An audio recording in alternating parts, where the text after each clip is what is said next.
The lost continent of Atlantis is one of the most perplexing mysteries of all time. For centuries, this name has lit a fire in the human heart. We picture shining temples and bridges in perfect rings, markets bright with gold, and a sea so blue it looks like glass. We hear stories of secret machines, clean energy, and treasures still sleeping under the waves. Yet one question cuts through the sparkle. Was Atlantis only a legend, or was it a real place that died in a single day and night? Imagine a map with a missing name. Imagine divers searching dark water radios crackling, and compasses turning the wrong way. Imagine an ancient voice that will not be quiet. Some say Atlantis stood beyond the Pillars of Hercules. Some say its last peaks are the Azores and the Canaries. Some whisper of crystals of sound of power too great to hold. What truth hides beneath the tide? Dear English learners, today we will set sail into this mystery in clear, simple English, so we can discover the legend and improve our English at the same time. This video is perfect for learners who learn English through story, with short sentences and rich vocabulary you can use right away. Are you ready? Around 360 BC, the philosopher Plato wrote two dialogues, Timaeus and Critias. In them, he described a rich, fertile land he called Atlantis. He said it was a vast island in the Atlantic Ocean, beyond the Pillars of Hercules, which most people connect with the Strait of Gibraltar. According to the story, this island had sunk many thousands of years earlier, about 9,000 years before Solon's time. Where did Plato hear such a tale? He likely learned it from Solon, an Athenian lawmaker and poet who travelled to Egypt around 600 BC. There, priest told Solon about a great civilization that had lived 9,000 years before his visit. Solon brought the story home. Later, Plato shaped it into careful conversations about history pride and the fall of nations. Some believe Plato also spoke with students of Pythagoras and with people who kept older secret traditions. Whether or not that is true, Plato did not treat Atlantis like a children's tale. He wrote about it as a serious report passed down across centuries, from temple to temple, from mouth to ear. Throughout his life, Plato wrote very little about Atlantis. Only in old age did he decide to record it to preserve the history of this lost civilization. Some later writers even link Atlantean records to the Library of Alexandria note. The famous library was founded after Plato's lifetime. Plato described a very large island, rich in natural resources, especially rare metals such as orichalcum. The capital lay on the island's southern coast and was linked to the sea by a gigantic canal. The city plan was striking. A central island and 3 concentric rings of land and water joined by bridges.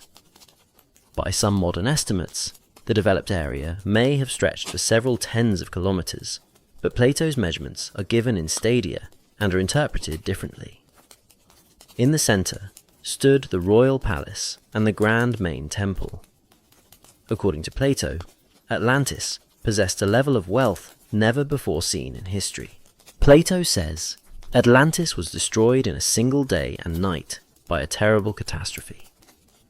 Afterward, the world fell into a dark age in which many arts and sciences disappeared.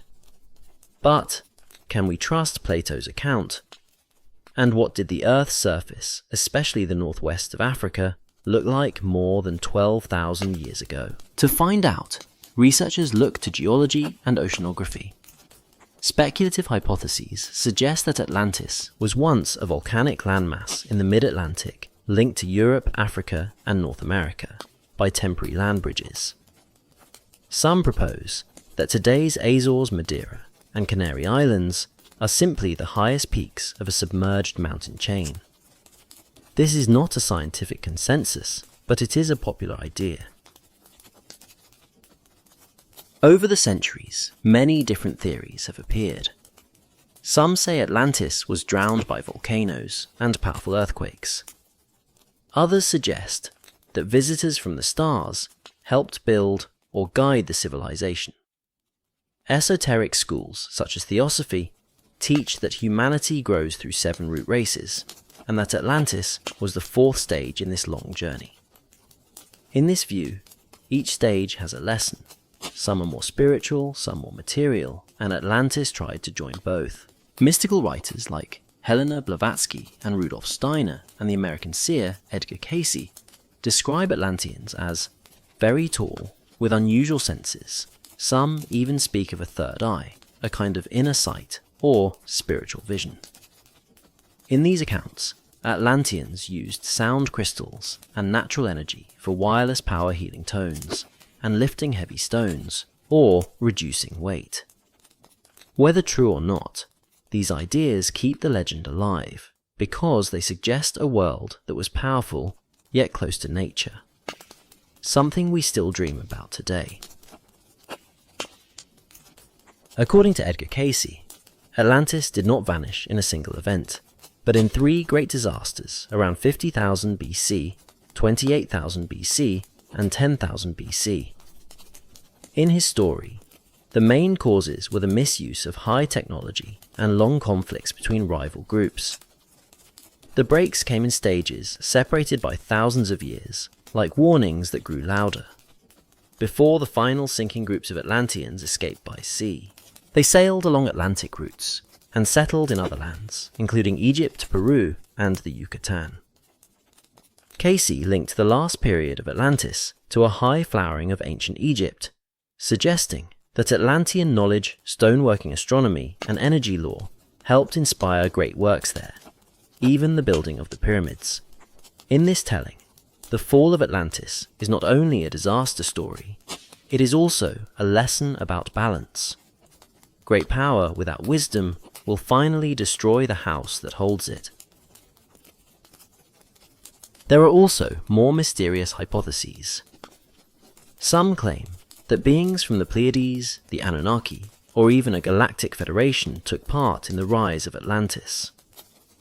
In these stories, they taught humans to work with life force known as a prana mana or vril to power advanced machines.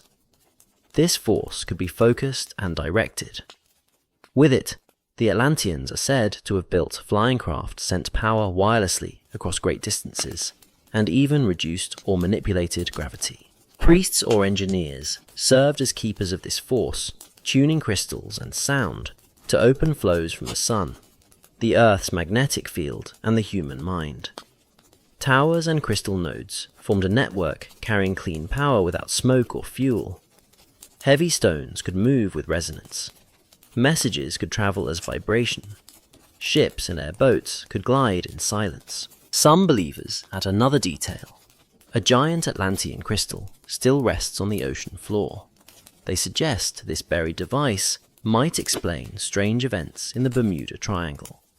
Compasses spinning radios, failing engines losing power, and sudden walls of fog where ships and planes have vanished. If a crystal array lies beneath the sea and sometimes wakes under the right sunlight and tides, it could in theory disturb instruments above. Skeptics point to storms, currents, and human error. The legend remains strong because it offers a single dramatic key for many puzzles at once. What then truly brought down this great civilization? Was it a natural disaster? Earthquakes, volcanoes, a shifting pole, or an ocean surge? Or was it a chain of events they caused themselves, misused energy weapons, backfiring and pride-pushing technology beyond safe limits? We still do not have a final answer. Some stories even say it was both.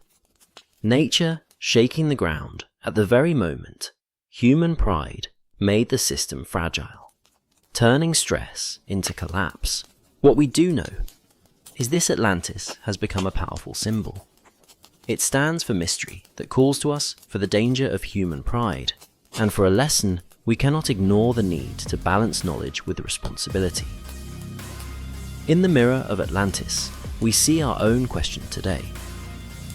Can a society grow in power and still choose wisdom, restraint, and care for life? And now it's time to practice English. Write 3 simple sentences in the comments. Tell us where you think Atlantis was, tell us one lesson you learned, and tell us one idea that surprised you.